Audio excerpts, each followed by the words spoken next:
Basa basa kabandenwe, basa mayelwe, bano ibasi basingana kadukuna, zambiba wame.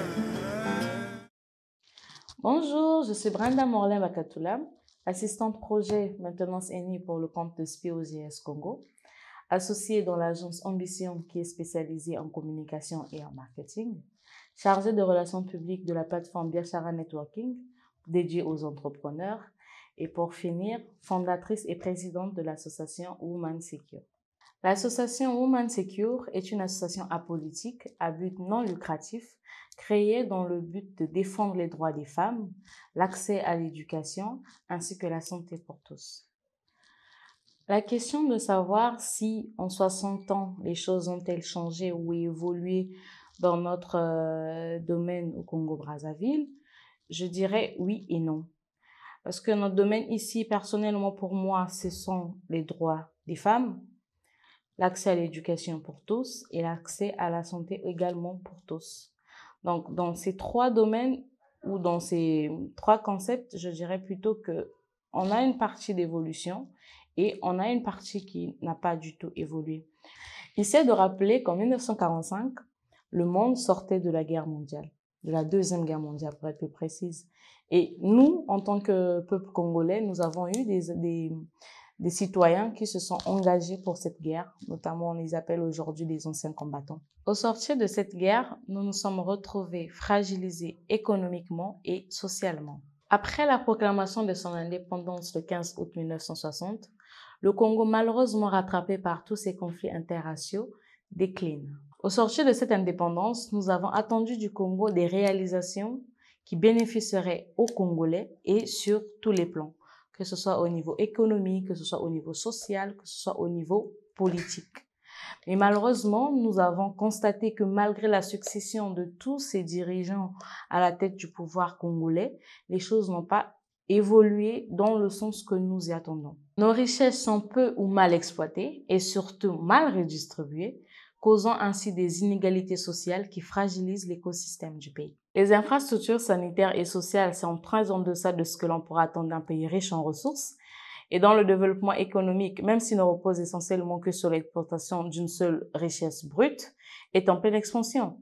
Transport, écoles, hôpitaux, infrastructures diverses, tout manque et n'est pas à la hauteur des attentes de la population qui peine à joindre les deux bouts. Sur le plan de l'éducation, le bilan est négatif, le taux d'alphabétisation est en constante régression. Les dépenses des administrations publiques pour l'éducation sont passées de 24,73% du PIB en 2010 à 15,57% en 2018.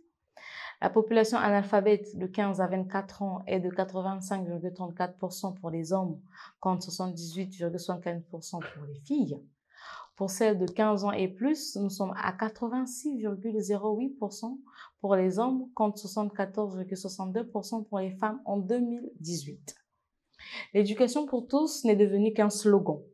La plupart des élèves pour les garçons pratiquent le décrochage scolaire afin de pouvoir entrer dans la vie active pour pouvoir aider leurs parents. Les filles se tournent vers la vie familiale, recherchent des partenaires et de gains faciles afin de pouvoir assumer les responsabilités délétères des parents qui sont asphyxiés par le chômage. Les bourses d'études ne sont plus octroyées au mérite, mais plutôt à la condition sociale, créant ainsi cette formule « pas d'élite, pas d'ennui ».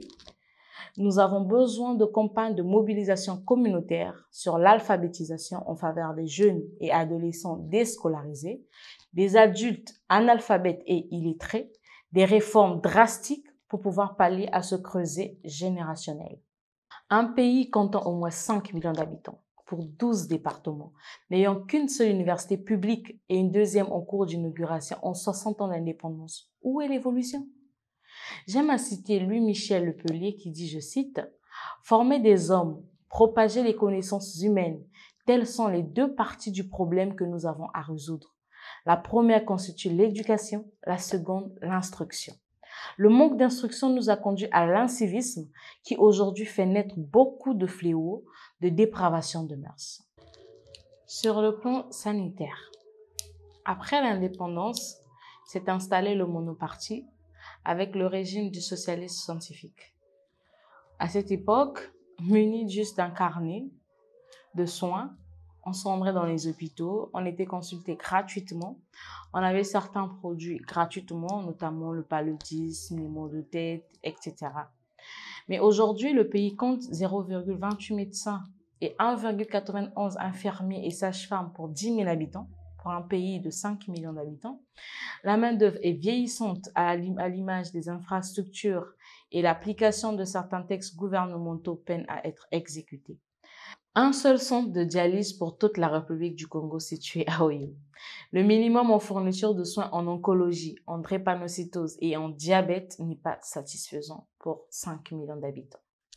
Être en bonne santé, c'est la condition élémentaire de la tranquillité, selon Olivia Benamou. Sur les droits des femmes, l'importance du droit dans la société constitue l'un des piliers du pacte citoyen et républicain de notre pays. Son impartialité, sa capacité à assurer un équilibre entre prévention, sanction, répartition, protection des libertés individuelles sont au cœur du bon fonctionnement d'une société. Beaucoup de femmes ignorent leurs droits ou connaissent quelques-uns, mais ne savent pas comment s'y prendre pour s'en enquérir. C'est pourquoi l'association Women Secure œuvre dans la promotion des droits de la femme, la défense de ses droits, l'accès à l'éducation pour les femmes, l'impartialité, l'égalité et tout ce qui découle de ce qui doit en être les droits des femmes. La femme congolaise ancrée dans les rites et coutumes du pays, surtout dans un pays patriarcal, a du mal à dissocier ses droits et ses obligations. Elle doit s'informer, se former, prendre connaissance de ses droits afin de les défendre valablement partout où elle va, parce qu'elle représente la femme. Ma vision du Congo dans 60 ans, c'est un Congo uni, un Congo fort, un Congo prospère, où nous sommes même unis, mais dans la diversité, parce que on va pas braver ou brader les opinions des uns des autres, étouffer l'expression, non. Donc c'est ça, j'ai une vision du Congo moderne également, parce qu'il faut bien s'acclimater à ce qui se fait et avancer dans l'air du temps. Un Congo prospère, c'est un Congo sans inégalité sociale, où tout le monde a des chances, que ce soit pour l'éducation, que ce soit pour la santé, que ce soit en termes de droits, l'égalité salariale, l'égalité à l'accès à l'emploi, l'égalité de promotion d'emploi et l'égalité sur toutes les sphères du Congo, que ce soit en politique, que ce soit en économie, que ce soit dans l'emploi, comme je viens de le dire, que ce soit au niveau de l'éducation. Nous voulons l'égalité, la parité et surtout le mérite. Les vœux du 15 août à l'endroit des Congolais pour les 60 ans du Congo. Déjà, pour moi, je ne vois pas ce qu'il y a à fêter.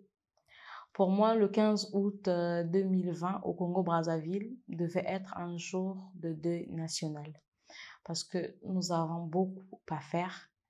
Nous n'avons quasiment rien fait de concret. Pour pouvoir être appelé à grandir, il faudrait bien évoluer.